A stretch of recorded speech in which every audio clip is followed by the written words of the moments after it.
Welcome everyone to the Bearzi podcast. This is episode number 36. And I have my buddy Winny from the Mind Now YouTube channel, who was on the podcast not a long time ago, about a year, I think. Yeah, And that around that. was episode 10. So now Oh, we're right. at 36, bro. So how you doing? Good. Thank you for having me here, man. Dude, time always passed by, man. Like you say a year, I'm like, damn. It's Yeah, it crazy. was it was like in the early days when I was just like starting the podcast. I had no idea what I was doing. Like I was just doing it just for the sake of getting in that routine of starting something new, right? And then I remember just trying to talk to anyone that I thought was interesting. And I think in episode 10 we talked about like you going finishing university and smoking and spirituality, and like the conversation, it was like very interesting and very interesting things that we talked about. But what I'm most interested now is how what's going on now. How's the last year and a bit been for you? Well, I have definitely made progress in regards to smoking. I think I haven't smoked, wait, I need to check. Around 3 months, I suppose. I actually have an app. It's called Countdown. Have you heard of it? It's basically where you can like count down stuff or like count up. And with smoking, it's been now, yeah, 4 months and 26 days. So I'm proud of myself for that. Because normally I would always like smoke every 1 to 2 months, and now it's been nearly 5 months. And I gotta say that I have to thank my girlfriend for that, because I don't know. For me, love is very powerful. Actually, it's quite scary sometimes because I would do a lot for love, whereas sometimes I can actually forget about myself. But anyway, in this case, it has been helpful. Um, so that and alcohol also, I have not really drunk that. I mean, I didn't have problem in the last year we talked. I only had problems with smoking. But yeah, somehow I don't really need alcohol. It's not really serving me anything, and besides, it's always like a trigger for me, right? So always when I drink alcohol, I have to kind of think of cigarettes. Whereas this is really interesting because the last time I was at my friend's, like in Stuttgart in February or March or something, and I also drank, but I didn't smoke. And I'm like, damn, man, I'm proud of myself. This is awesome. And yeah, concerning uni, I actually have two last subjects which I will have done this month. And normally I would have my bachelor's thesis in October, November, but my father needs me because he's going to Thailand in October. So I'm going to work in Bavaria while he's gone to Thailand. And what else? Sorry if I'm like talking a lot. You can No, always keep like going. interrupt me, man. And yeah, I mean, I've kind of taken a break from social media a little bit because I was first kind of focusing on TikTok. Then I came back to YouTube to Mind Now. And then somehow I focused more on making shorts like you do as well. But now, like once I've done with the subjects, I will produce again long form content on YouTube. But for now, just short form ones, just to keep the momentum going. Hmm. Yeah. Yeah, the shorts are an interesting thing because I've been struggling with this as a content creator. I don't like shorts. I Right. don't like this short form, vertical 59-second or less content because you can't get out your ideas in a way that's authentic. And people can take things out of context, or they can you can misrepresent yourself in a very short clip, right? Whereas a 10-minute video, you can go really deep into ideas and explain your line of thinking and explain why you do things that you do. Like it's I feel like it's more real, like longer form content. But the problem is there's a shift in social media where everyone wants short form content, and especially YouTube. Like YouTube is pushing this stuff so hard. And Yeah. they're pushing streaming as well too, which is interesting because it's a complete inverse of shorts. It's long form, super long Mm, form content. So like YouTube is kind of pushing all these things. So I'm like, man, as a content creator, there's always, I'm sure you have the same problem that I do of doing things you love, but also trying to do things that are in demand because that's what business right. is, right? Business Right. 101 is supply and demand, right? If there's a demand for YouTube shorts, which there is, then you should be able to provide the supply, which there's a massive shortage of. And so, kind of like you, I've been dabbling in the shorts. I don't love it, but it's been a challenge for me because it's a brand new style of content. So in some ways, I am enjoying it because it's something fresh. It's something new, but I do love the more longer form content, right? So I'm playing this balancing act. Like, do I do what I love? Do I should I do this because it's Mm, popular? And I'm always like trying to figure out what to do. And I think that at the end of the day, if you're open to trying all forms of content, I think that's the best decision you should make. Which whether it's making some shorts, making some well edited and produced videos, maybe making some unfiltered videos, doing a live stream, doing like a podcast. Like I feel like as a content creator, dabbling in all the different forms and durations will only make you better as a whole. So that's why I'm kind of trying to do a little bit of everything and then figuring it out along the way. right. Yeah, and I guess like you said, this is kind of like an opportunity, right? And I think YouTube sees like, oh, TikTok is like, the thing, the format that people resonate with, right? And so yeah, it's kind of like an opportunity. And I don't know, like for me, if I had to choose one form, it would also be longer form because it's just, I don't know, it for me, I think you can put more work into it rather than shorts. But I'm like, yeah, but it's an opportunity, like why not? Why not try it out and see where it goes? Hmm. Yeah, that's how I see it.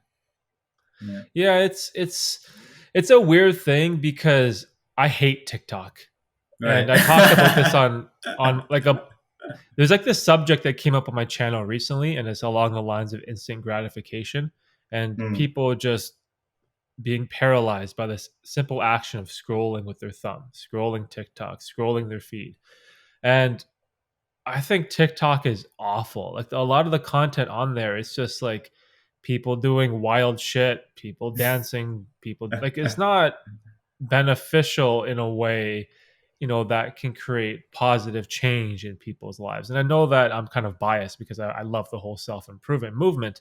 But when I go on TikTok, and a lot of my subscribers during my stream, they gave me this idea. They were like, YouTube is where real content is, and TikTok is the swamp, and all the shitty content goes to the swamp. And so they were telling me like, don't like keep your stuff on YouTube, like keep your main goal YouTube because this is why we follow you, this is why we like your channel, and leave the swamp alone. And it's kind of interesting because I do post my shorts on TikTok, but what I do is I just post in ghost. I just whatever shorts I post on my YouTube channel, I'll just take it, I'll throw it on TikTok, let it upload, and then I just close it right away. And I try to get off the app because that mm, need to scroll for instant gratification, whether that's comedic relief or whether that's something that's interesting or viral or some dance, like those are all forms of entertainment that for me are just a complete waste of my time and they give me no value. So I have this opinion where I am a massive hater of TikTok, and it's a platform I like adamantly dislike. I hate that I have it on my phone. I just want to get rid of it, right? But the right. thing Right. is, I'm making all these shorts. I have so many shorts on my computer, so I might as well just throw it into the swamp, right? But what I Mm, do again, I throw it into the swamp and then I leave and I try not to look at it. yeah. No, I mean TikTok. There are definitely bad content, but also good ones. But I think like because you can grow quite fast on there, people might I know they might create content that doesn't really speak true to them, but they just want to do it so that they gain like traction, so that they gain followers. And then they look at, then they perhaps do some weird things where they know that people will watch, but you're like, okay, you're just doing it for the fame, so to speak. And then there's like either you really do content where it's like, whoa, what, but because of that reaction you get like followers, I mean. And then there are still good content out there though.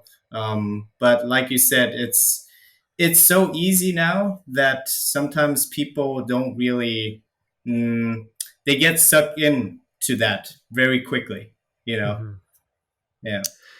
Yeah, I think I'm a little bitter because my content doesn't perform well on TikTok. There's like I feel like it's too serious because Mm.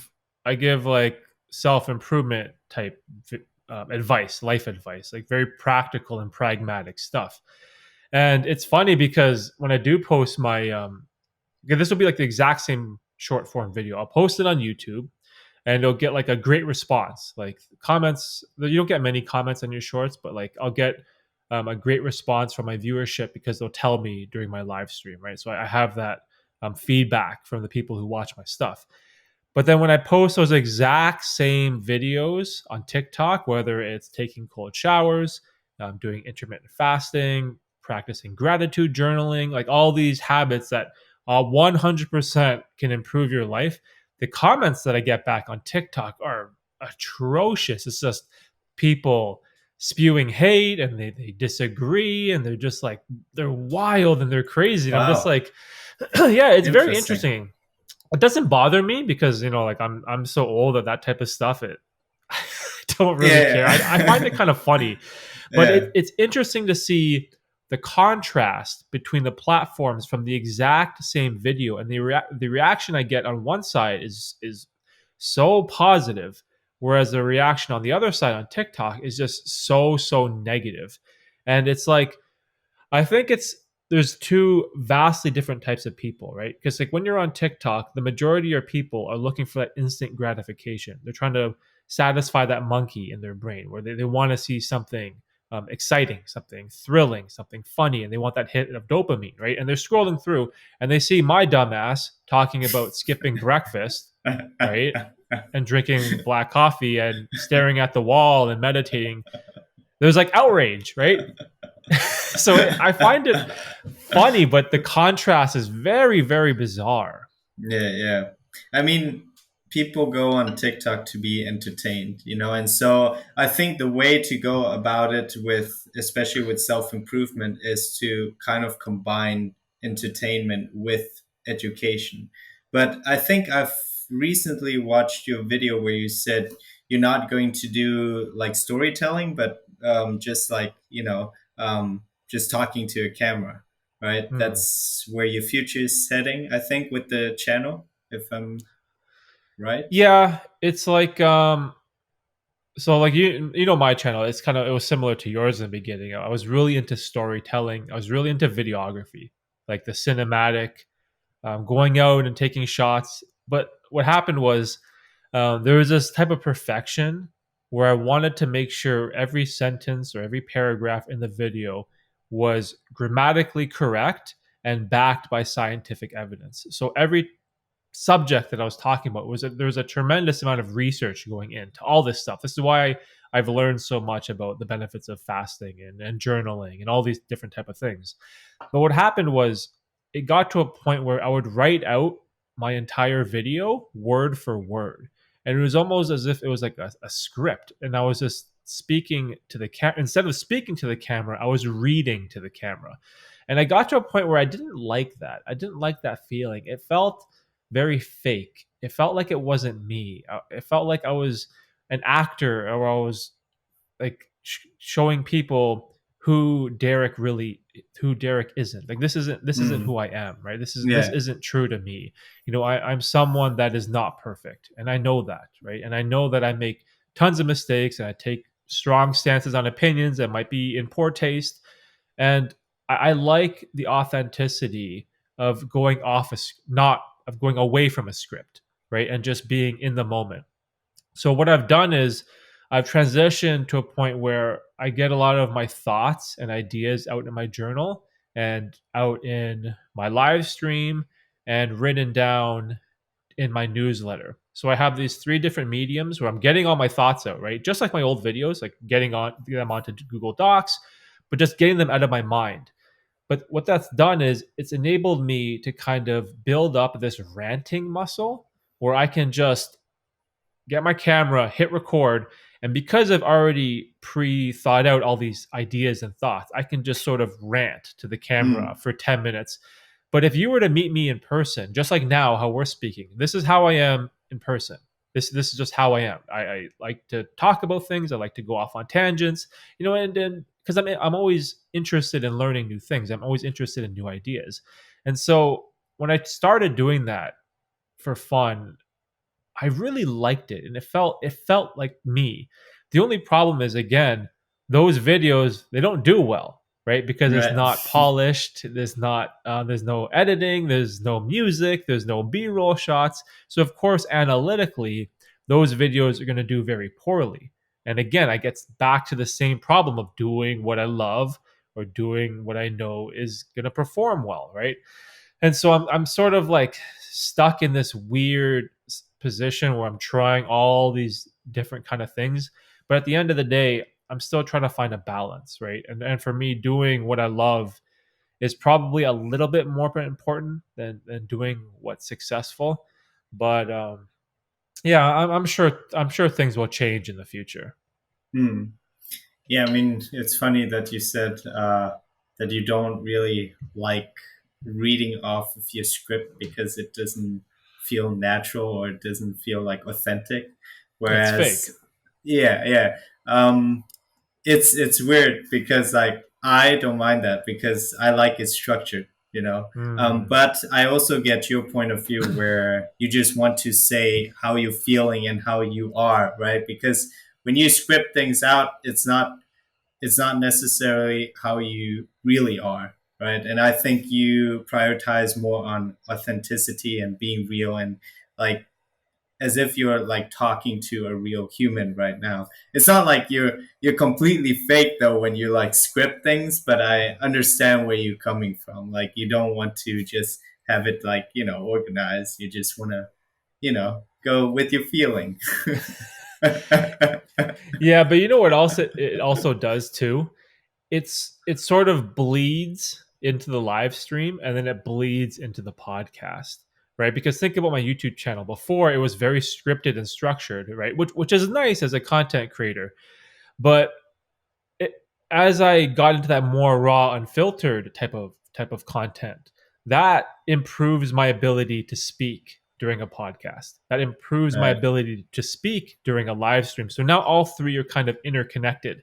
And I think another problem that I really noticed was that when I was scripting out my videos and I was making everything backed by science and everything was grammatically correct and it was well written and well said and there was very little errors, there wasn't much room for disagreement or controversy, right? And because I had built this story or this video that was bulletproof, right, with all this information, so I didn't get any negative feedback for like a year or 2 years almost.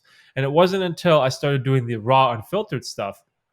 I'm going to say shit that's wrong because I can't Google it beforehand. I can't look it up and make sure that it's correct.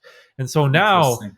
I think it's good because it was like 2 years of not getting any negative feedback from people. Like there was nothing. Like I didn't get anything. I'm like, there's no way I'm 100% right. That can't be it, right? But then when I started doing the unfiltered stuff, now I'm getting more pushback. And again, Right. as I said earlier, I'm a lot older than people who are 18 that struggle with mental health on social media.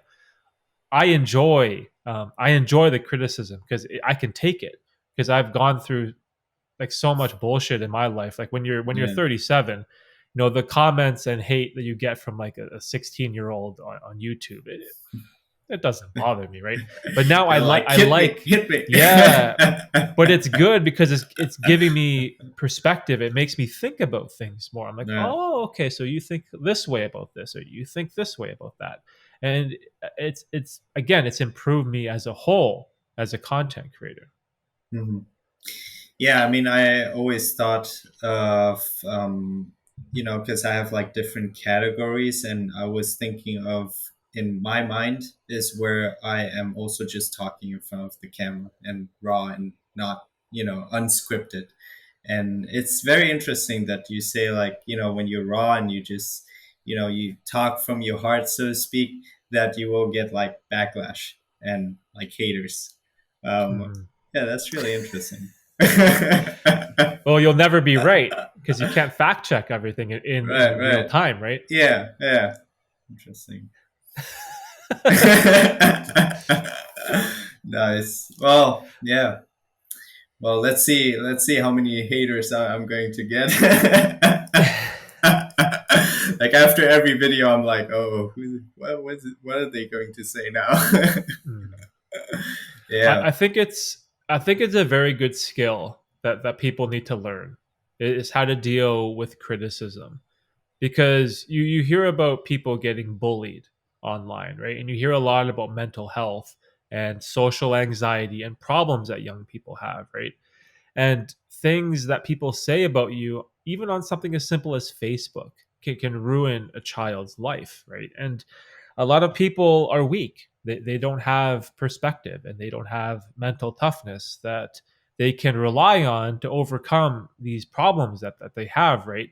And for me, when I was thinking, how come I'm not getting any negative feedback or criticism about any of my videos? It seems kind of strange. Like, wouldn't there be someone that would be like, oh, hey, you shouldn't just drink coffee in the morning. You shouldn't eat kiwis. You shouldn't just wear plain t-shirts every day.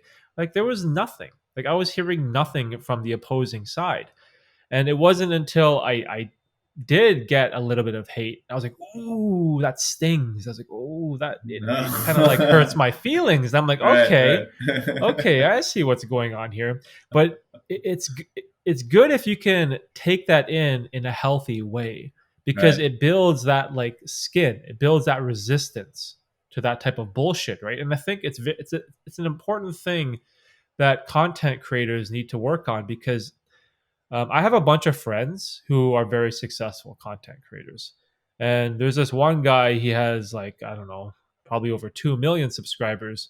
And he struggles with comments that he gets. And it blows my mind, because this guy, he is, in my opinion, like he's an amazing YouTuber. I don't want to say his name, but right, like, dude, is the content he makes is awesome. It's so good, and he gets bothered by a couple idiots in his comment section talking shit about him, right? And it's almost as if his whole person, it just starts to crumble. And I'm like, dude, you can't let that get to you, right? You have 2 million people that love you, and you're focusing on these three idiots that could be like 14-year-old kids just having fun, right? So I think it's important.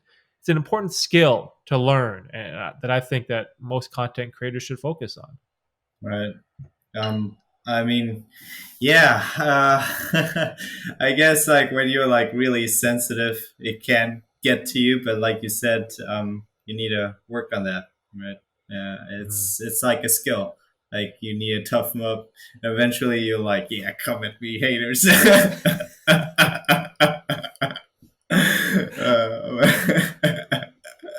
Yeah, but I don't know. Like for me, I have not received too many hating comments just yet, but I think it's definitely helpful because I mean, you also kind of get feedback from haters as well, and you'll kind of see like, okay, what can you actually improve on as well, but also especially for like sensitive people, and not even if you're sensitive or not, I think haters they can get to you, but yeah, I guess it's something that you need to get used to, and the more you get, the more resilient you'll be.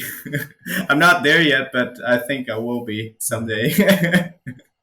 Yeah, it's tough, right? Because some people obviously will struggle a lot more. And even though like when I started getting negative comments, like it stung, man. It hurt. I'm like, oh Yeah, man, I I can bet. feel that.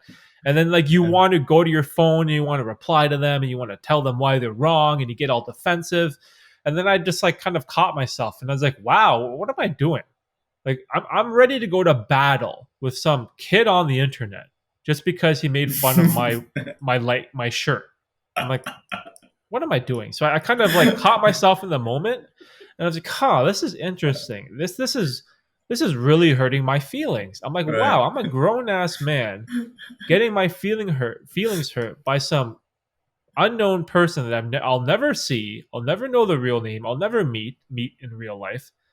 Like, why is this bothering me so much? And I Yeah. thought that that was a very important moment in time where I could really learn from my emotions and how I was feeling, right? But there's a lot of people who won't catch themselves, that won't check themselves. They won't stop and take that moment. And maybe those trolls that they get will destroy their channel. And so for people like that are more on the sensitive side, maybe my approach won't work for them. Maybe the post and ghost approach would be a lot better, where they just get away from that negativity and just don't look, right? Maybe that's the best thing for some people to keep pushing forward.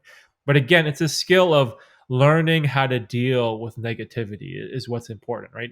Do you want to take it in and build that resistance, or do you want to just avoid it entirely and remove it from your life? So I feel like it's an important decision that we need to make when it comes to all this stuff, because they're also going to just brew up all your social anxieties, right? And all your insecurities as a human being. And the worst thing, this is like the worst thing about YouTubers, is when I see a YouTuber stop making content, stop doing what they love because they got some negative comments that destroyed them emotionally. Like that's the saddest thing, man. When haters ruin like someone's passion in life, that type of outcome, it makes me real sad. Right. Yeah. I think sometimes people also forget, like, those haters who actually, comment on your video. You don't know, like, what circumstance they're in and, like, what they are going through. And they might be complete trolls, but they might also just, like, vent it out, and they don't really mean it. But, they're just kind of, it's like kind of a defense mechanism, right? And then you don't take these things into consideration. You just read that hate comment and you're like, oh man, like I suck, and you realize, and then you're going back and forth with a 14-year-old or something, and then you realize, shit, Mhm. what am I doing here? But yeah, Mhm. it doesn't matter how old we are, we still have feelings, right? And sometimes you lose that perspective. But yeah, I guess, like, over time, when you get more and more haters, and also like talking about it with content creators like you will then know, okay, like everyone has haters, and it's just a normal thing, because whatever you say will never ever resonate with everybody. And there must be trolls, man. There have to be trolls. Mhm. What is a world without trolls? Well, they make it exciting, they make it interesting and challenging for you, Mhm.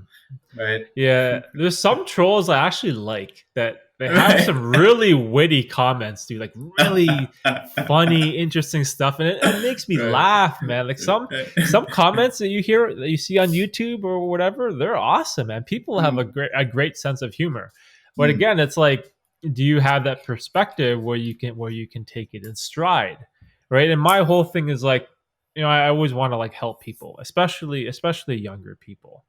And it's strange because when I do my live stream, that's where I really connect with my audience, and a lot of people are like 18 to 21, so like a way younger audience than I had thought that my content would reach, right? And I'm always like, man, it's so tough because young people are going through all these problems that social media brings that my generation never had. Like when I finished high school, it was 2001, right? wow. Like what was there in 2001? I Yeah. don't know. There's like flip phones. There wasn't Right. even iPhone, right? There was Yeah. nothing. There was nothing in Yeah. 2001. There was no Facebook. There's no. No, Mm, wait, was there YouTube? No, there was no YouTube in 2001, right? I don't think so. YouTube was like 2005 or 7 or Yeah, something. yeah, something around that. I Yeah, so think. like there was no social media in my generation, so I never had to grow up with these problems. But now when I think like about my daughter, when she goes to school, there's gonna be TikTok, Instagram, Yeah. YouTube, Facebook. Mm, Like, how is she gonna feel, right? How are younger people now going to feel? Luckily, like for my daughter, she has me who thinks deeply about these things, right? I think deeply about mental health. I think deeply about social anxiety, and I want to try to help her when these problems come up in their lives. But what about kids that don't have parents that know what TikTok is or know what a troll is? Like, there's parents that don't even know, so how can they prepare their children to go through these problems and struggles in life? And it's something that, like, man, like I want, in one sense, I'm lucky that I never went through it growing up, but on the other side, I feel a little sad because there's so many people probably getting bullied right now, like getting cyber bullied, and they mm, probably feel alone. And they probably feel like they don't have any help or any friends or anyone to talk to about this stuff. And it's difficult, right? Because it's not going away. Like, social media isn't going away. It's only going to get bigger and integrate more into our lives. So yeah. like, who knows what the rest of 2020 will bring? Right? Who knows what the next 8 years will bring in terms of social media? Right? Mm.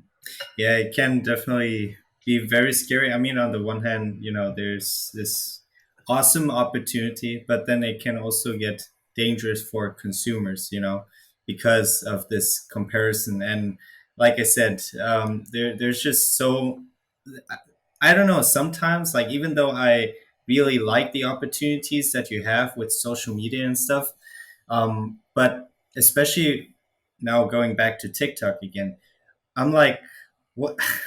And no offense to people, okay, but there is content where you think like, what is going on? And then like, I mean, I do make like TikTok myself, right? But then I don't know, like there's just content where they have like 100,000 of followers and they don't really do much with their videos, and I'm like how, like, what, and then people kind of then emulate that, and then it goes on, and then sometimes I just think, you can go really stupid with TikTok, so there's like there are people who make great content, okay, but then there's the other side where they literally make people stupid, and that's the danger, because everything is so easy, and TikTok is like, pushing things very like much easier than like Instagram or YouTube and everything. But man, I don't know, it is dangerous. And on the one hand, it's very dangerous. On the other hand, it is an opportunity. But then it's up to us adults, or yeah, like inspirational role models, to kind of um, let people know about these things, to for them to be self-aware and know the danger side of things, and not only see the good side of things, because you can get lost. Do you agree with Hmm. what I said? Yeah, yeah, it makes sense.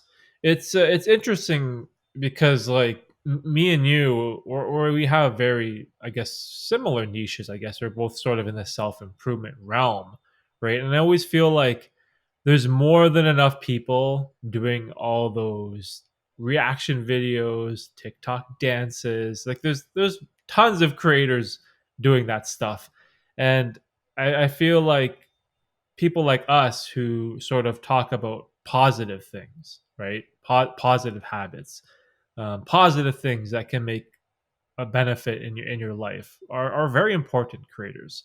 And again, I'm very biased, right? Because I'm in the self improvement world, and so I think self improvement is one of the best things in the entire world. I don't think there's anything better in the world than people that are trying to better themselves, to be better human beings. Like, what is better than that, right? There's nothing. I can't think of anything, right? So I feel like in the hierarchy of niches or whatever you want to call it, I feel like self improvement is at the top. It's like the cream of the crop. It definitely doesn't get the most views. It's not the most exciting. It's not the most entertaining. But in terms of the impact that we have in bettering society moving forward in the future, there's nothing better. Maybe if there's like some niche that is about books or I don't know education, maybe that's better. But whatever, like self improvement inherently has books and education built into it, right? So I don't know. It's a tough thing because our niche is never going to be popular on something like TikTok, right? It just won't be, right? But it's sort of strange because even though I was saying like my videos bomb on TikTok, they do really good on YouTube.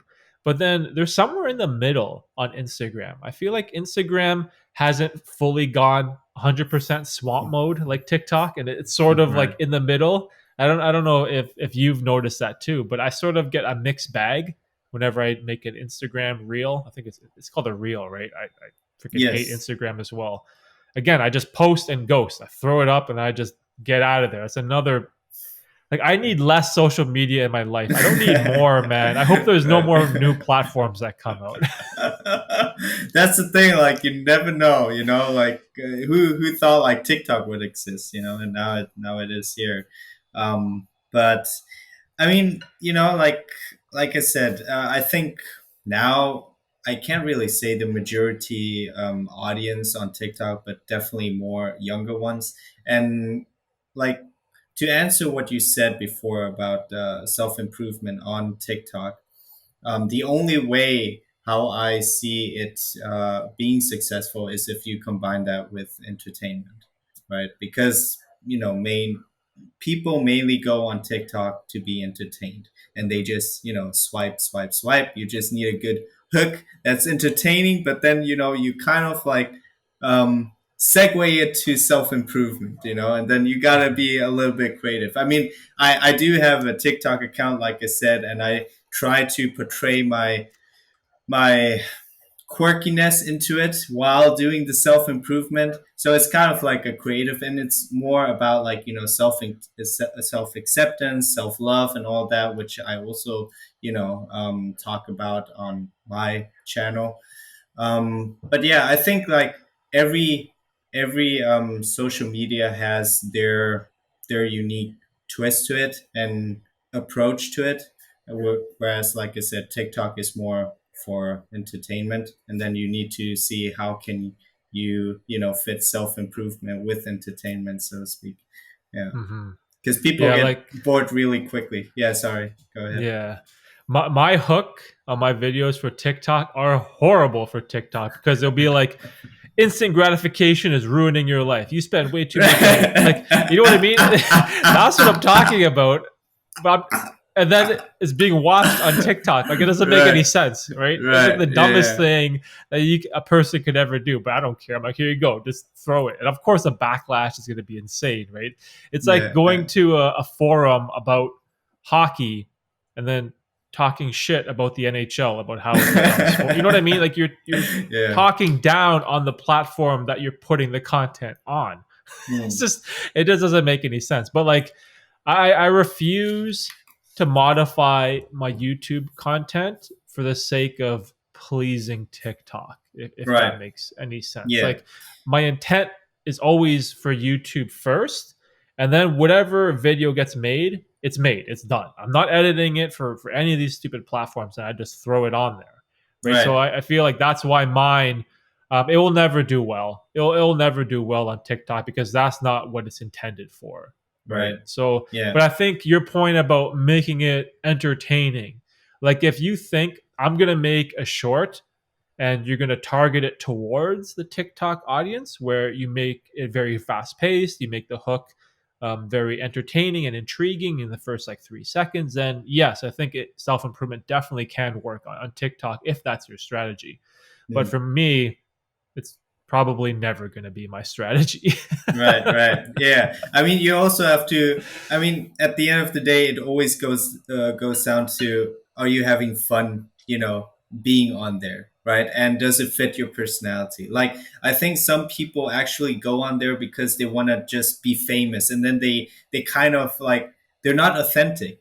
they just do it for the sake of likes and being famous, and then they do something where you're like, okay, is that really you, or are you just trying to be famous, and that's where it gets dangerous. Hmm. Hmm. Yeah. I'd probably quit creating content if I just tried to be famous because it wouldn't be fun. It wouldn't be Right. enjoyable for me. So then I'd probably Yeah. just quit, like all those Yeah. other content creators whose channels just die. Right? It's Yeah. like when your purpose or your goal is fame, and you don't get that fame, what do you do then? Right? Yeah. There's no purpose to your work. Yeah. There's no purpose to your vision. Right? But if you do it out of love or interest, like if you really have a passion for your work, then you're never going to quit, right? Because it's Yeah. something you love to do. Like for me, I love this podcast, right? It's just awesome. I get to have these conversations with all different types of people from all over the world, and we can talk about all different things that I probably will never have in the real world, like at my day job. I won't be able to talk about social media or mental health or social anxiety with my coworkers. Like they don't Mm. care. They don't know what Mm. any of that stuff is, right? But like if I can, maybe do something that I love, like the live stream or like the podcast or like the channel, you can reach these people and have these like amazing conversations and gain these interesting ideas. Like you bounce ideas on off me, I bounce them off you, and then we're both benefiting from this interaction, right? And it's like a wonderful thing. But if your purpose is just fame, if that's your whole driving factor behind your channel, it becomes a useless endeavor because you have no backup plan if it doesn't work out. If you don't achieve said fame, then what was the whole point of your journey, right? Yeah. You probably hated it. It probably just felt like work, so then you're going to quit. Yeah, the thing with fame is that you're also relying on others, right? And with passion and doing what you really love, it's relying on yourself. It's relying on, what's true to you. And that's why like passion will always like it's long term. You don't care like if it's working out or not, you just keep adapting because you know that it speaks true to you. It's something that fuels you. Mhm. So Yeah. what's your long term plan? Is it going to be mostly YouTube, or still some TikTok, or is it a mix of both? It's YouTube and TikTok. Yeah. It's YouTube, YouTube 50-50? Shorts, and TikTok. Yeah, you can kind of say that. Yeah. Um, I'll definitely, like I said, do long form again. Because right now I'm practicing some After Effects skills, and when I get back on long form, content again, I want to incorporate all of that, and also to kind of expand my portfolio in After Effects and editing skills. So that's what I'm doing at the moment, and yeah, just YouTube Shorts at the moment and TikTok because I don't know. For me, they're fun. Like to be honest, like my strength actually lies in um, comedy. That's what I actually Mm. started with. That's why like my I have like two TikTok accounts. One is obviously from right now, this channel, and then the other is Winny, which is basically just Thai comedy, and that's where I actually really excel. I have like 26,000 subscribers, but again, that one, Hey. yeah, thank you. But I did that, and that was last year, and then w- like I think in August or something. Then I stopped, and that's why I say like followers don't mean anything because if it doesn't speak true to you, you won't do it. And even though I had like that success, I would call it a milestone. Um, it just felt like something was missing, and that's why I started doing mine now again because I felt like even though yes my strength lies in comedy, I want to help people that struggle the same thing that I have, with low self-esteem, low self-worth, because I know that if you have self-esteem and self-worth, you can get very far in life. And I don't want anybody struggle struggle with that, you know. And this just gives you a sense of like community, and it gives me like this purpose, you know. And I just want to do that. Obviously I'm still doing comedy now on the side, but this, when I actually stopped with TikTok, with the comedy one, I really reflected on myself, because there, you know, like I always think like, yes, I have really figured it out. You know, you never have. Like each year there's something new, but I am to the point where I can do these things again because I have worked on myself. And so that is the most important thing. Like this thing right here, man, you know, if you get this down, you can get really a lot of things done, you know. And that's why I'm so passionate about that. And yeah. Hmm. Yeah, it's that feeling you get for helping other people. It's like a nice feeling. Like Oh yeah. it's not, and I know that there's a lot of people that are very, like really selfish, and then they only feel good when they do something for themselves, or they buy something for themselves, or they earn something for themselves, or they reach some type of achievement. But man, helping other people, there's like a great feeling. There's a Oh great yeah. reward there. And I really noticed this when I started getting emails from random people. This doesn't happen very often. It actually happens quite infrequently, to be perfectly honest. Maybe twice a year, I'll get an Mm, email, like out of mm, the blue, like a cold email from some random person being like, mm, hey, I found your YouTube channel. I watched this video and it changed my life. It helped me in so many ways. And they tell me their story. And then it'd be like a huge paragraph, like a massive email. And I would just sit there and read it. And like normally it's in the morning when I'm just relaxing and having my coffee. So I just, I'm mm, in a calm state of mind. I'm just reading this person's email. And I'm just like, wow, it's so rewarding when you hear stuff like that, where someone is like, I was struggling with my self image. And then I watched your video about wearing a life uniform where you shouldn't really care about what other people think of your clothes, because at the end of the day, who cares what you're wearing on your body? It doesn't make a difference. No one remembers what you were wearing last week. Your friends don't mm, remember what you had on mm, during the party you're at. No one cares because everyone is so concerned with themselves. Everyone is so preoccupied with how they appear to other people that they don't care about what you're wearing. mm, And when I made a video talking about that and taking this hard stance, I had someone message me and was saying like, your video helped me out so much. I was struggling so much with being bullied and my self image and always worrying about my clothes. And it's when you hear feedback like that, it makes you, or at least for me, it makes me feel so good as a person knowing that you help someone out in the world. And that's why, again, I say self-improvement is probably at the top of the mountain when it comes to benefiting the world, right? It's like it's a great thing to be a part of. And when you receive those type of emails from people that are just out of the blue, like I had no idea who this person was. I didn't even know they were subscribed to me. They never commented. Like I had no clue this person even existed. And all of a sudden they sent me this lovely email that really touched my heart. And every, like I said, maybe once or twice a year I get something like that. And it's such a rewarding experience to have.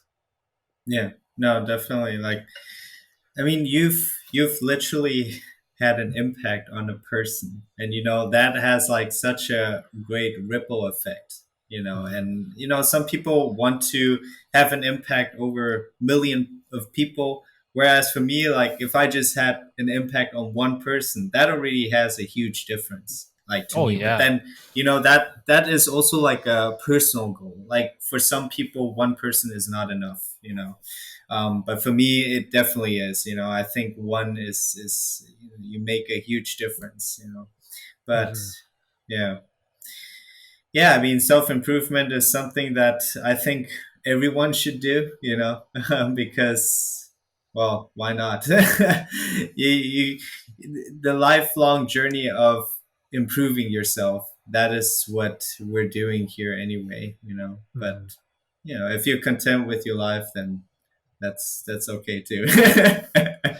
Yeah, I've thought about that too, where I feel like everyone should do self improvement, but I've sort of changed my opinion on that more Mm, recently, where I feel like everyone who wants to do self improvement should do it.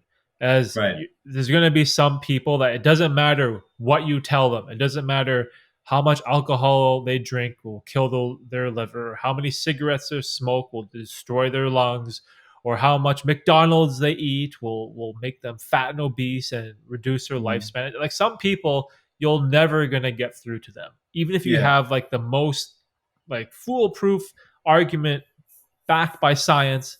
Like some people will just still be like, no, I'm good. I like my Yeah. Twinkies, hot dogs, and hamburgers. Or like some Yeah. people will just they'll refuse.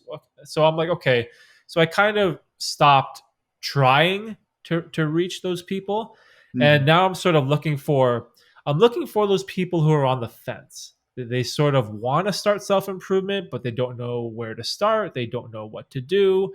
They want to maybe save more money. They want to read more books. Like there's people out there who genuinely want to improve their lives, and if I can just sort of push them, just give them that little push in the right direction, like, oh, right. try this or try Mm, that, read this, do that, and then they can get that momentum going, like you said with like your TikTok channel, of just posting and building that momentum and building up that success, right?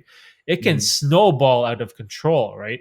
And that's mm, why I'm always looking for this very specific person who's kind of thinking about it, but they're not sure. They've heard about meditation, but they've never tried it, right? And they don't know how to do it properly. And so, like, those are the type of people I feel like me, yourself, and all the other content creators that we need to find and guide them and give them that little push, because they are the ones who can benefit the most from this whole message. yeah. No, definitely. I mean, people who actually want it, that those are people that will most likely also, well, take action depending on how we actually get the message across. So it also depends on how well we do it and how well we communicate. But yeah, those are definitely the people that we want to target. One question that I actually have for you is like, who do you look up to right now? Do you have Um, anybody? yeah, I do have a lot. In what sense? In the world, in YouTube, like in just self improvement, like what type of like how Yeah, far are we talking here? let's say self improvement. So self improvement in general. Yeah. Okay, so say if we're staying on the self improvement niche, so there's this one guy named Hamza. You know Hamza, right? He's a self improvement YouTuber. Hamza. Yeah, Okay. Hamza. So right now he's probably someone that I really look up to, and he's a person that I have on my list for podcast guests. And I know Hmm. you're kind of big on this whole like visualization stuff, which I am too as well. I have this list of the top 50 people that I want to have on my podcast, and I'm always like Oh, interesting. visualizing. Some of them are insane. Like I have Gary Vaynerchuk near the Okay. top of that Yeah. list, Why right? not? So, like, to get Gary Vaynerchuk, you probably need like I don't know, like 1 million subscribers to even for him to even consider it, because Hmm. it's a waste of his time, right? And Right. so I have these people that I'm reaching for that are way up here, right? But again, you Hmm. if you visualize these things and you put in the work towards those goals, and then you start getting the momentum. But to answer your question in terms of like people I look up to, there's this one guy named Hamza, Hmm. and he's kind of a dick. When I first, yeah, he's like this.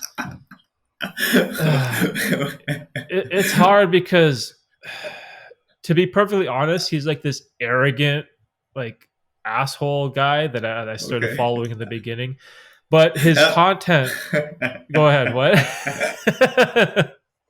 Hamza, I hope you're not like listening to this right now. No, he's seen my channel. He Oh, knows he okay. knows of Okay. me. Um, I actually made a video about talking about him. Okay. specifically talking about this guy. And I Mm, was 100% honest at the beginning. I'm like, this guy's an ass. He's such a dick. He always takes these hard stances and shits on people. But I liked him because his information about bodybuilding, being healthy, losing weight, like becoming more masculine and more confident, it was like 100% correct. And so I really liked his content because the information he had was it worked. It's foolproof, and it was really good information. But I didn't really like the personality of the guy. right. Okay. But you know me, I'm willing to let those things be, right? Because this is what it is. Mm, But recently, he went through this whole transformative experience where he got deep into self reflection. He got deep into meditation, journaling, gratitude journaling. And he has transformed his life where he calls himself like a cult leader now, where he's this person that is trying to build up young men, build up young, strong, confident men, and like build this movement. He calls it like a movement.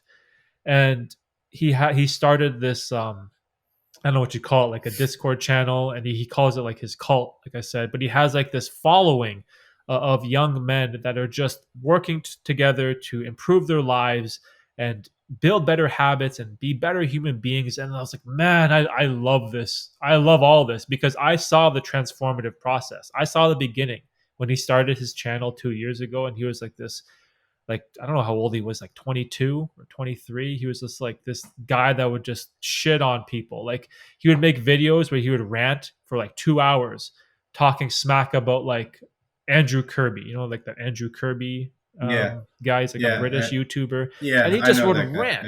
Yeah. Yeah, like 2 hours, like shitting on the dude. I'm like, oh my gosh, like what are you doing, Damn. man? Are you wasting time doing that? But I saw the transformation, and I went from someone who was just lurking and following his channel for the good scientific information to now I'm Mm, like, wow, I really look up to this guy. And it was hard for me to do that because he's so young. And as someone who is a lot older in life, it's very difficult to drop your ego and admire someone who is 15 years younger than you. mm, Because from my perspective, I could be like, oh, fuck this guy. I've gone through so many different things in my life. I'm so much more successful. Why should I listen to him? Right. But again, I caught myself and I'm like, man, why do I have this ego where I think I'm better than mm, people just because I'm older and just because I have more life experience? And so I dropped my ego and I started to really follow his movement. I've joined his Discord server. I listen to his message. And of course, coincidentally, like his channel blew up and now it has like, I don't know, 500 something thousand subscribers, and his movement is just getting bigger and bigger and better. And it's like, because I saw that transformation from the person mm. who he was to who he is now, I'm like, man, huge follower and huge supporter of that guy. And definitely someone that I look up to, even though he's a lot younger than me. Interesting. Yeah, it's nice that you're, humble and you stay open minded and you don't let like your age be a factor of like, who you like, yeah, get inspired from. I think It's hard, man. that's yeah, I bet because the ego is like, come on, you've already like had your life experience and you're like so much older, like why should you like look up to someone, you know, Mhm. that young, right? Yeah, Um it's like, yeah, I don't know. Go ahead. have you heard of Andrew Huberman? Yeah, the PhD scientist guy. Yeah. Yeah, That's the guy that I look up to at the Huberman moment. Lab. Yeah. Oh man, I love that. I just love it. It's really crazy. No. Yeah, I get Well, a lot of intermittent fasting info from that guy. oh, okay. Mhm, Interesting. mhm. Okay. Yeah, do you know Tom Bilyeu? Yep, yeah, great motivational speaker. He's the guy. He's the owner of Quest, the protein Yes. bar. Yeah, Yeah. that's like one of my favorite products, the Quest Oh, protein. really? Yeah. He's the co-founder of Quest, which is like one of the biggest protein bar or protein powder companies. It's like one of the Hmm. biggest in the fitness world. Yeah, he's good too. He's a Yeah. great speaker. So those are your two guys. Yeah, at the moment. Mm, Yeah, I really love them. I love Tom's motivation, and I love Huberman's scientific facts, so to speak. I really Mhm. resonate with them. You know, in terms of like that reach, like on a global scale, someone that I've been really getting into recently was David Goggins. Oh, okay. Um, yeah, I feel like his message is very extreme.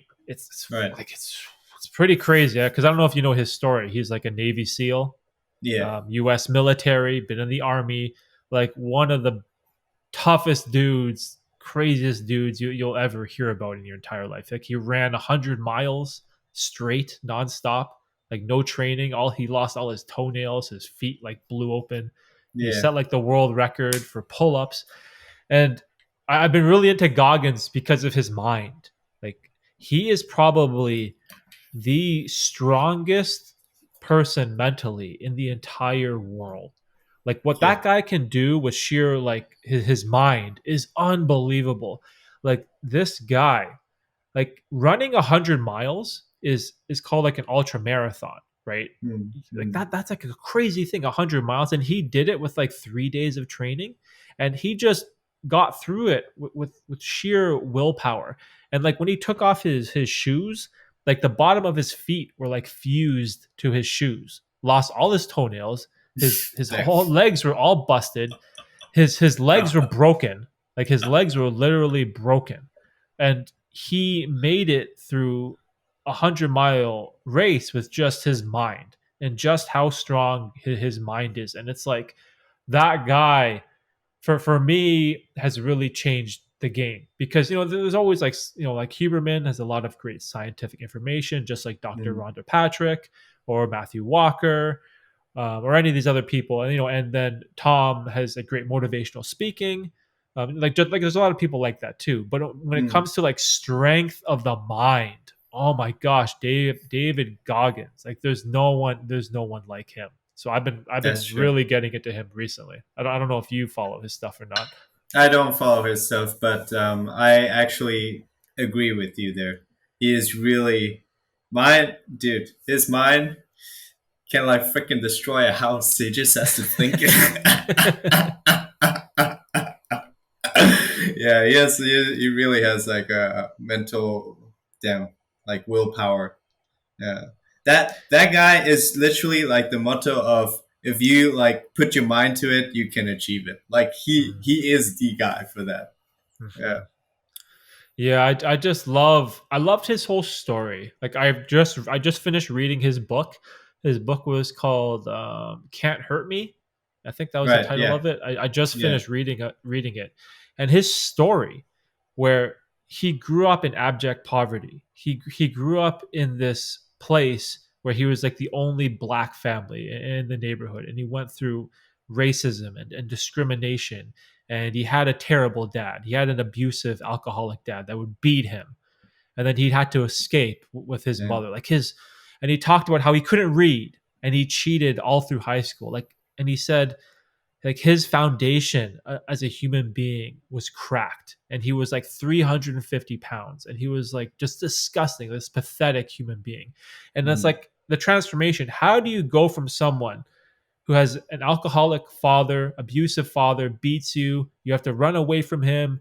You struggle through school. You have a stutter. You have a learning disability. You can't read. You literally can't read. You cheat your way through school. You eat shitty food and you're 350 pounds. How do you go from that to becoming like the 36th African American Navy SEAL in history? Like how is that a possibility?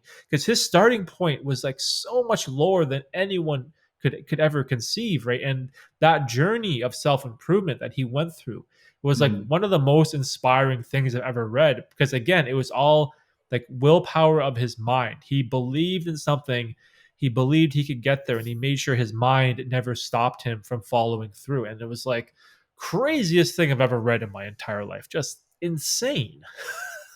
Damn. It really sounds insane. Just just by hearing it from you. Damn, that guy is wow. That's crazy. That's really crazy. I actually just recently made because I'm not really. I'm not saying that willpower doesn't exist because David Goggins he is the guy for that.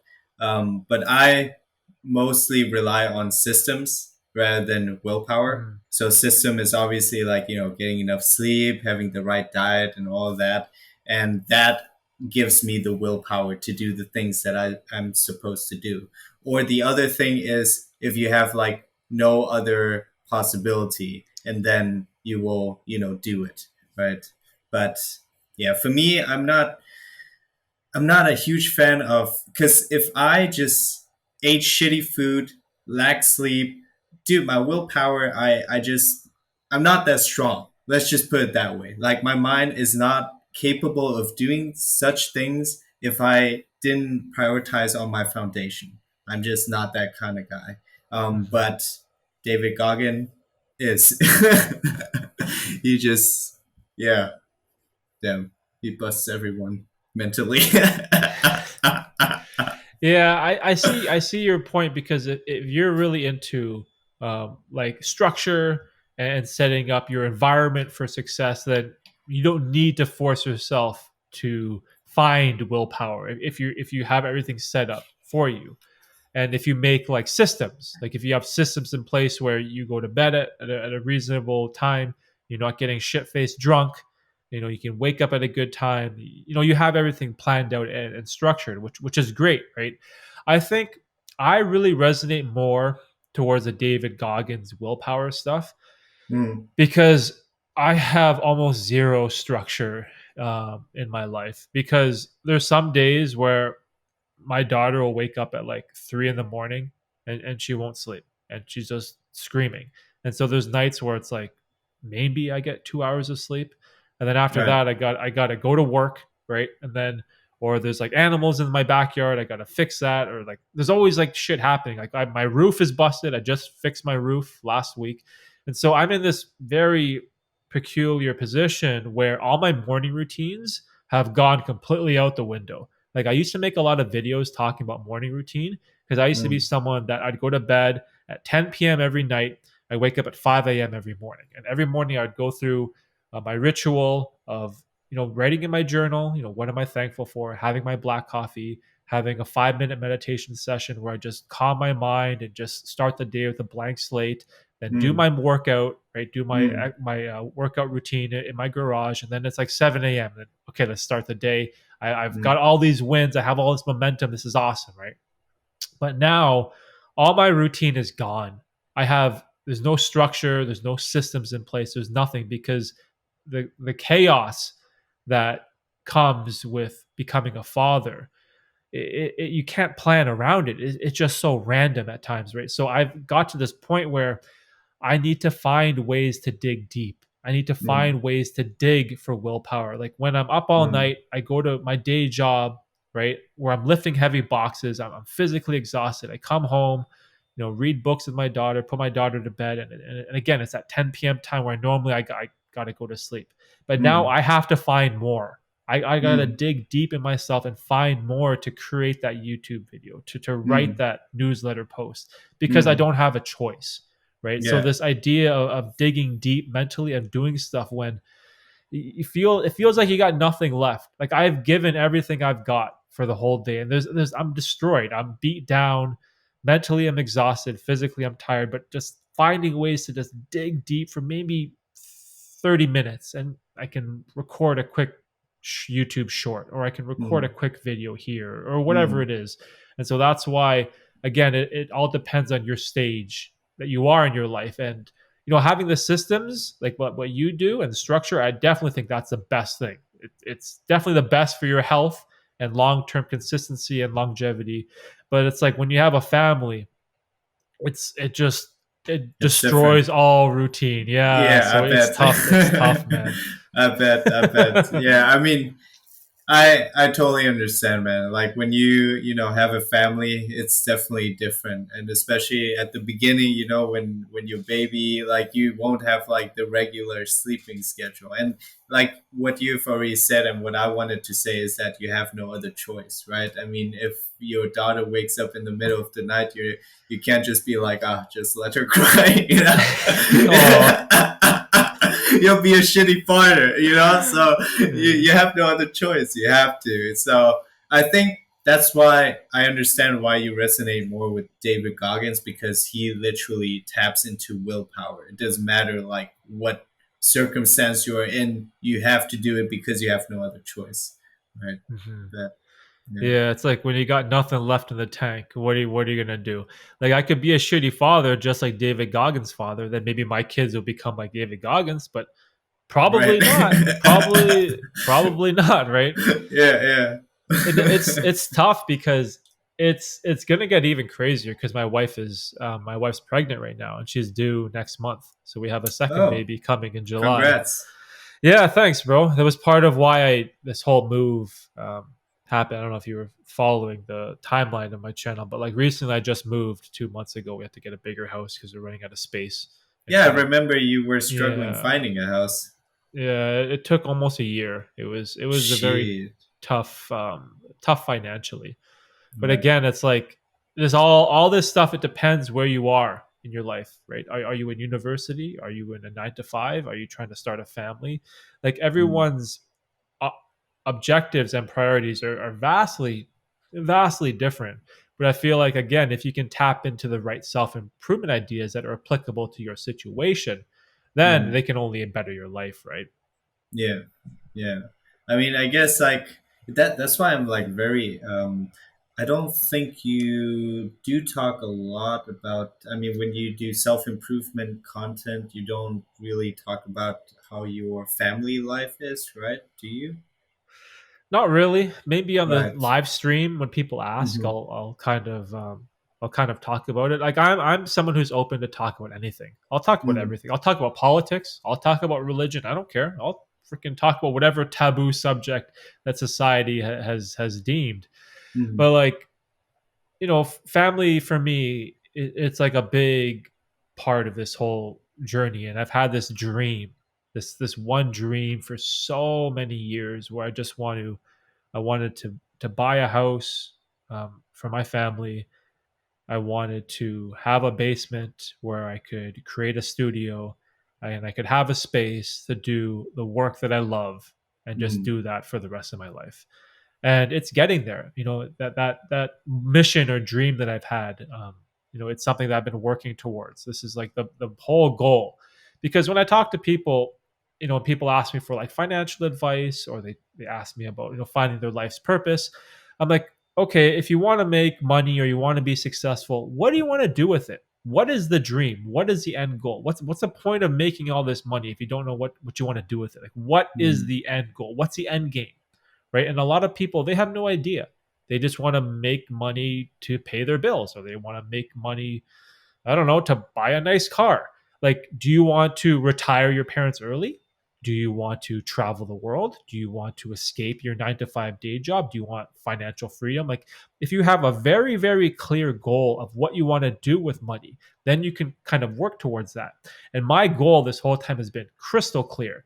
The reason I need money or save money or invest is to just buy a house, live in a community where I can raise a family and have just a little space in the basement to do this podcast. And as you can see, I'm in a basement right now. mm, And that's mm, it. That is my whole purpose, reason, and goal for success and monetary success.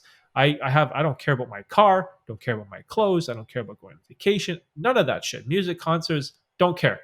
Don't give a shit because I have mm, a very clear goal of what I want in my mm. life. And I try to tell people this, like, find out what the end game is, find out what the end goal is. And then all the steps that you need to get there, they all become apparent and then you can really figure it out.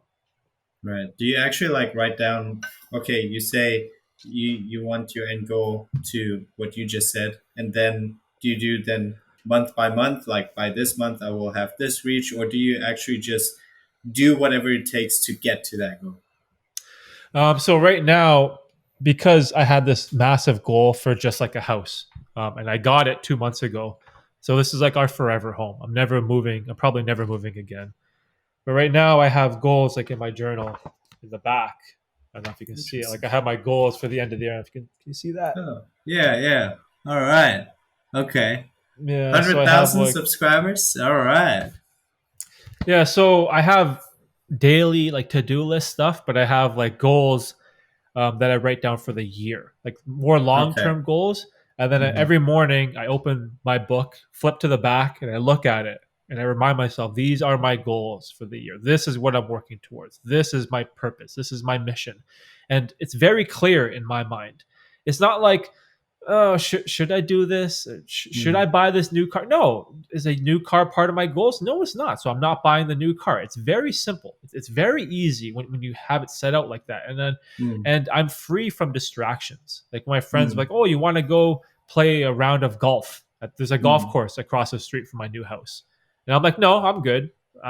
It's not part of what I want to do. It's like, oh, do you want to buy this new car? Nope, I'm good. What about, do you want to go to this music concert? The basketball game? No, like it's not part of what I'm working towards, right? Hmm. So my Hmm. response for temptation is very easy because I reinforce this idea in my mind every day. This is what I'm working towards. These are my Hmm. goals. It makes Hmm. everything very, very simple.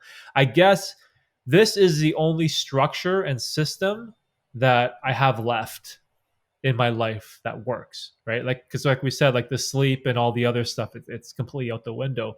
But goal setting, writing things down, and I know you're big on this. This is something that you can 100% control, and it seems kind of like bullshit. It seems like voodoo nonsense. Oh, write down your goals and dreams, and it will work out. But Hmm. it's not. Like if you write it down and if you know exactly what you're working towards, it just makes everything so much easier, right? Hmm. I mean, they actually say like if you write it down, it's likelier that it will happen. For me, I every day I wake up. Well, actually, this month I do it like let's say once or twice a week maybe, but it's like so ingrained because I've repeated it so many times already in my head that I know like what I want, and then I would say yeah, I want to be like a full-time content creator with this many subscribers and where I live, with whom I live, and so I'm a guy who doesn't really do it like step by step because I know the steps what I have to do to get to there. Obviously you need to build out your skill set. Once you got that, you got to reach out and all that. That's kind of like something that I don't really write down because I know for me I think it's kind of logical. Some people need to write it down, but for me what I have in mind is just the end goal, and then you kind of like yeah just work towards it, and I make the best out of what I have, and yeah that's how I go about it. Recently I've kind of made or yeah Tom said to do the 5-year plan into just 6 months, which is like Wow, I mean that is that's like a tough. lot. That is tough, of course it's tough, but the point is not to obviously get it until like end of 6 months, but it will challenge you to do even more and see where you will get. So that is what Oh, okay. I will do for the next 6 months. Actually, I started 2 days ago. So Oh, yeah. is that the banner on your YouTube channel where you're saying you're starting something in July? I can't remember. Your top Um, banner on your YouTube channel says something about July, right? Oh no, that yes, that is yeah part of it as well. Yeah, where I said I'm going to post a video once a week every day. Oh, once a week every day. What? That doesn't make sense. Once a week every day. No, once a week starting from July. Yeah. So that's just part of it. But obviously, like in these 6 months, I will hone in my skills with After Effects so that I build my portfolio. I'm going to do other things, which I'm not going to say because I'm doing kind of like a caveman method where I just do rather say, and then the results will show by itself. Because Mm, before I was more of a guy who said things, and I thought it would be helpful for me because of the accountability. But for me, it was just too much pressure. So I'd rather just do and let the results show. mm. Yeah, a lot of people have that problem of talking big and underperforming, Yeah. right? Yeah. Mm, I I mean for me I think like if you really want it, the only thing what you have to do is take action. That's the only thing, right? And so if you really want it, you just do it and the results will show. If the results doesn't show, that means you haven't done enough.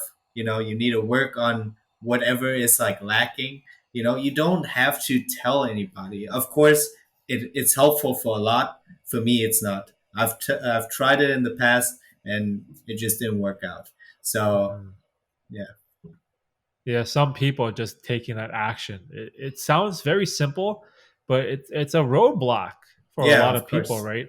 And Hmm. I feel like I'm sure you feel the same way about this sentiment of that initial action is the toughest, but once it gets going, once that snowball starts rolling, all those other habits or actions that you need to take, it becomes so much easier, right?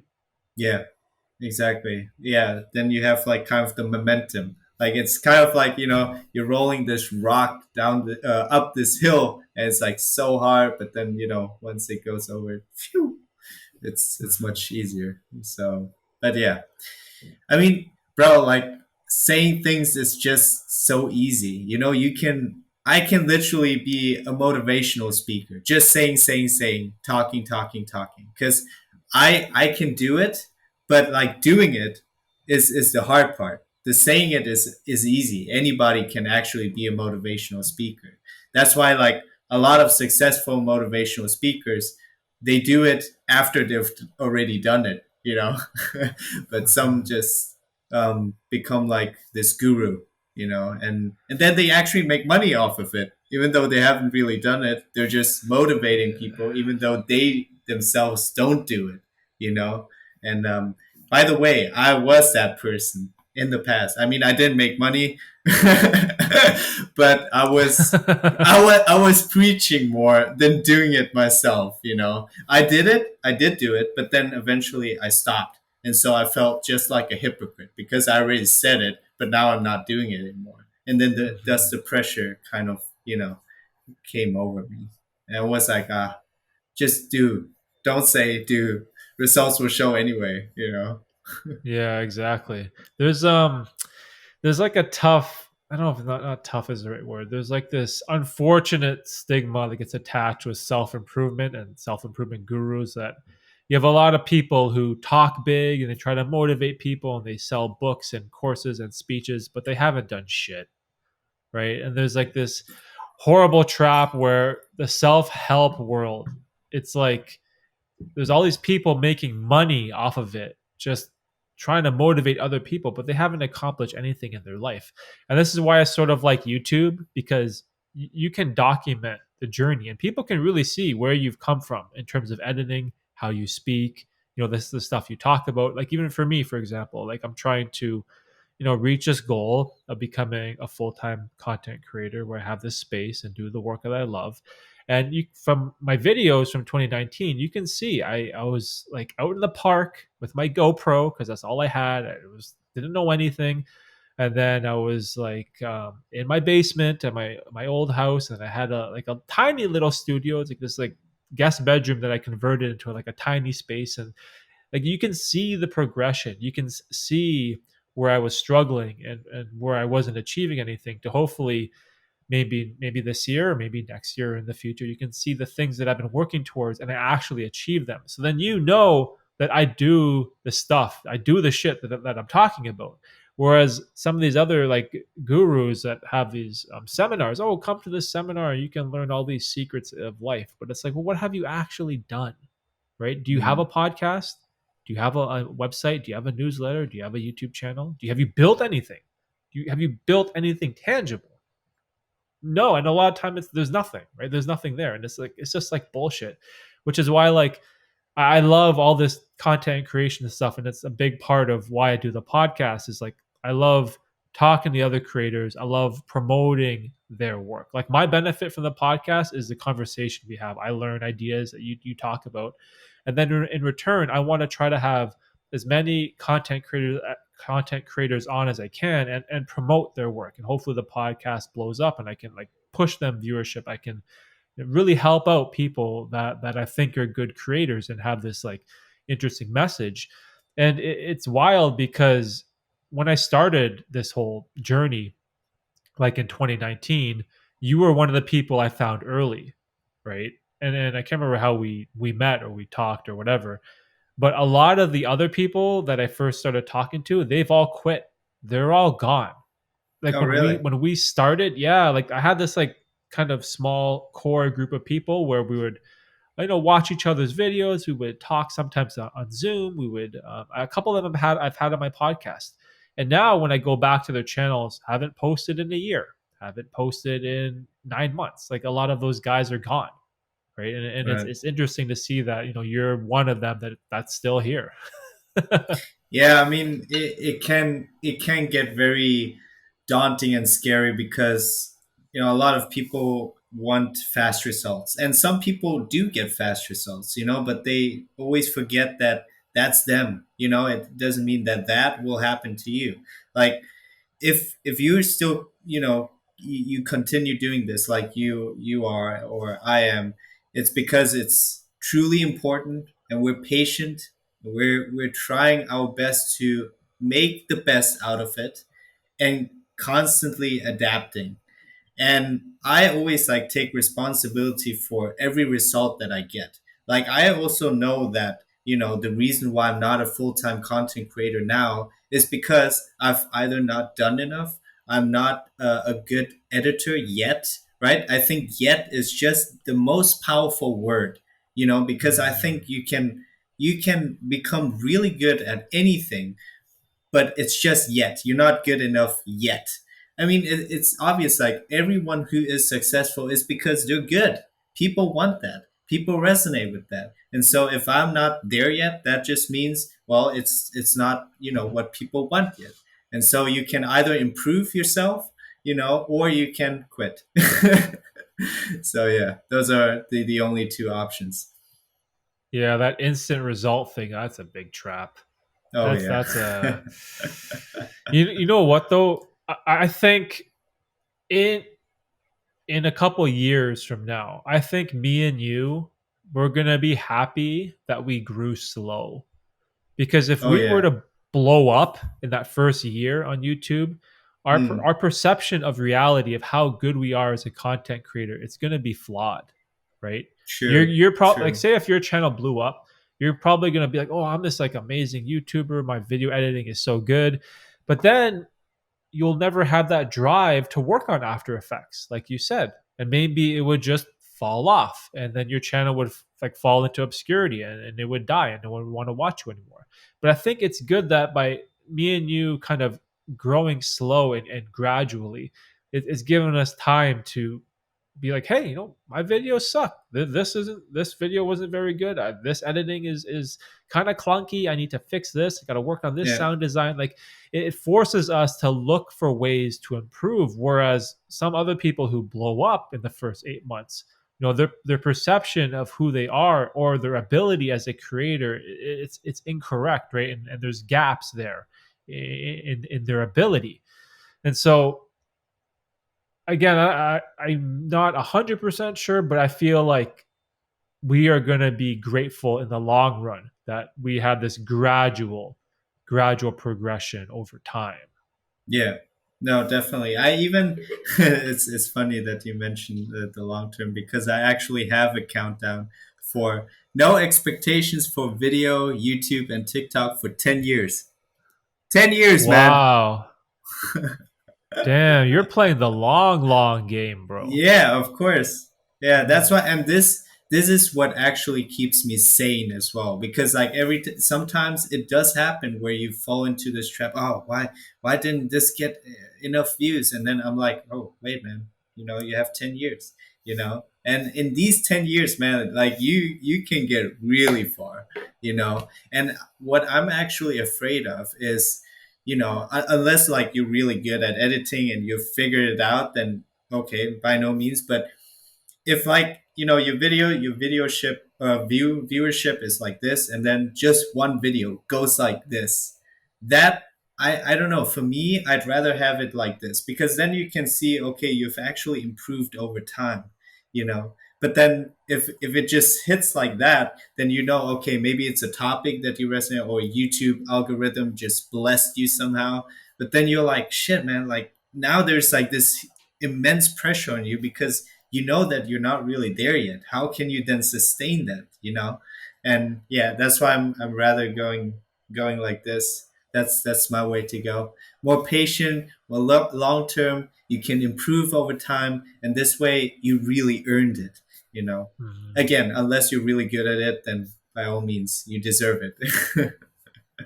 Yeah, that's interesting. It's because I have one video that I made in the very, very beginning that kind of took off like that. And I was like, oh, like it was very strange. I gained a whole bunch of subscribers early on and it was going. And I was talking to some of my friends. They're like, oh, keep making more on Hmm. that exact subject and it'll blow up your channel. And then I had to make this very, very tough decision. And sometimes I still regret it. Sometimes I wonder like if I doubled down on that one video, and it was about calisthenics. It was Hmm. about doing this movement called a muscle up, and I was thinking like if I doubled down on that topic and I stayed more in the fitness niche and the calisthenics niche and the pull-ups and all that type of stuff, like how much more successful would my channel have been? But at Hmm. the time, it was just like a 30-day challenge video that I wanted to do where I had a physical challenge I labeled as red. I had a mental challenge that I labeled as blue, and then I had like a more like habit change routine type of challenge I labeled as green. And then I cycled through these challenges every month by based on color, right? Is what I originally did, and I added an orange one for abstract things like I don't know, playing like with a Rubik's cube or something. And Right. so what I did was my original plan. I didn't want to double down on one specific thing, and all my friends were saying, "Yeah, do it, it'll blow up your channel." And I Hmm. made the very tough decision that I'm never going to make another video on calisthenics ever again. And Interesting. so that was the one video that popped off. It made a bunch of money from AdSense. It's got like a ton of subscribers for me. I don't even know how many views it still has now, but it still gets a lot of views every single day to this day. And I made like a very hard choice, you know, like I'm not gonna pursue that because I know that's not what I love. I don't love calisthenics, right? It was something I wanted to challenge myself. I wanted to see if I can do this one particular movement. But if I Hmm. got deep into it, I would have to learn how to do a front lever. I had to learn how to do a flag pull, like a handstand. I don't want to do that shit. I don't like that stuff. It was just like something that I just wanted to try, Yeah. right? And Yeah. so it was very hard for me because every day I regret because this video it still gets views to this day Right. and it performs so well. Like the retention for how many views it's got, it's still like super high. Click through rate is super high. Right? I'm like, oh my gosh, this is crazy. And Hmm. so Hmm. again, it's like I struggle. I struggle with wanting to blow up right away. I want that success. Like every day when I wake up, I check my phone. Oh, how many subscribers do I have? How many views did I get? Like Hmm. I hate that. I hate that analytics is a part of our world. It's an Yeah. important part because you need to learn about click through rate and retention Yeah. and watch time and all this stupid metrics. Like it's very important part of the whole game, right? But like, oh, you know, giving up what I love just for success, like it was tough. But I'm super grateful that I made that tough decision. And like you said, like I want that growth, like this, right? Like that Yeah. slow growth over time, Yeah. and you know, hopefully it will all work out in the end. Yeah. So you don't regret it. To be perfectly honest, I have days where I do. Okay. Yeah. Like I'll be like, shit, that was my chance. That was my moment to blow up and go viral. Like, oh like Yeah. Yeah. Yeah. I think it's normal. You know, sometimes, I mean, you know, we're in this self improvement niche, but we're still human beings, you know, and sometimes it takes over and you're like, man, I really should have. I But then know. you're like, you know, then there are days where you're humble again and you're like, nah, just be grateful, man. You've made the right decision. And then the other day you're like, what the fuck? Yeah, it's tough, man. Because like when I look at it now, let's see how many views did it have. It has like 46, okay, 46,000 views. And when a video gets that amount of viewership, like the retention and all that, Mm. it drops off, right? But Mm. the retention is still, it's 50.5%. Like Oh it's wow, still so high, right? Like, and that's crazy. the click through rate is 8.5%. And it's been published for 3 years almost.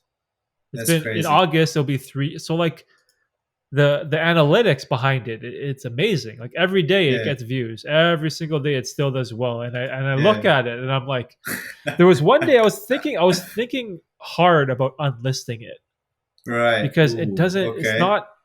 it's not in a line with I my know what you mean. channel, Yeah. right? And I Yeah. kind of want to just unlist it and get rid of it because it Mm. torments me when I look at it, Yeah. I totally right? get you, man. Yeah. But I'm not strong enough of a human being yet to unlist it. So You still need to watch more of David Goggins, right? yeah, see, I'm not good enough. I'm not good enough of a man to make that choice.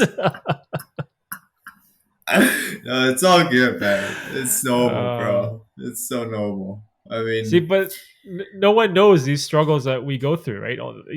Because you can relate to my situation, right? yeah, yeah. I mean, bro, like, man, we're human beings, and we still have like what normal people do.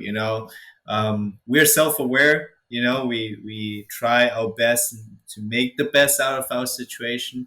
But the thing is, like, um, what is also dangerous is that always when we do make videos, um, we obviously make them in our when we're in a good mood on our good days, and so they don't see the other days that we have, and then we kind of have to, then it's kind of a pressure on us a little bit, right? But if you take the approach of just documenting, and you're raw on your videos, and you just say everything what you feel like, you don't have that immense pressure, as opposed to someone who just is talking about self improvement, every day, and it can get, yeah, quite quite daunting for that person because they think they Mhm. need to be perfect. Yeah, well said, bro. Hey, man, we did well over an hour. I just realized. I just looked at the Yeah, time. I Oh saw that shit! too, but we I, were like in a flow there, man. see, this is when you can tell it's like my passion. Like I love this stuff. I eat it up. Like it's just No, that's good. I I mean, just absolutely love I, it. I could, go for longer too. It also depends on the person that you're talking to, and the same interest, and then it's just it fits. Awesome. All right, bro. Let's wrap this thing up. Tell the people where they can find your content, when you going to be posting, where you're going to be posting, and what's the future of your channel. All that stuff. All right, so you guys can follow me on YouTube, Mind Now. So like Mind and Now, I will be posting YouTube Shorts every single day, and long form content will be coming, I think, in October. But I will also be uploading once a week. For now, it will be like what Derek is doing, just us, and just raw. And where else? Oh, yeah, TikTok also might now. But might now on TikTok is a bit more quirky. All right, there's some more quirky side of me, so it can be a bit like, whoa, okay, I did not, think that is Winnie. So just a heads up.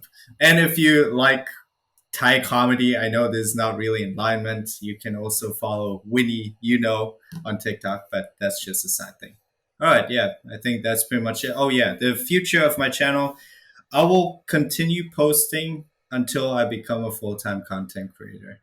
Doesn't matter how much time that will take me. I am patient and I'm willing to adapt and improve every single time. And I will never complain and take responsibility for whatever result. Yeah. Awesome. Well said. Love your perspective, brother. All right, guys, check out Winnie's content. I'll put all the links in the description of the video, the audio, and all that. And thanks again, Winnie, for doing the pod. And we'll have another one in the future for sure. All right. Thanks, man.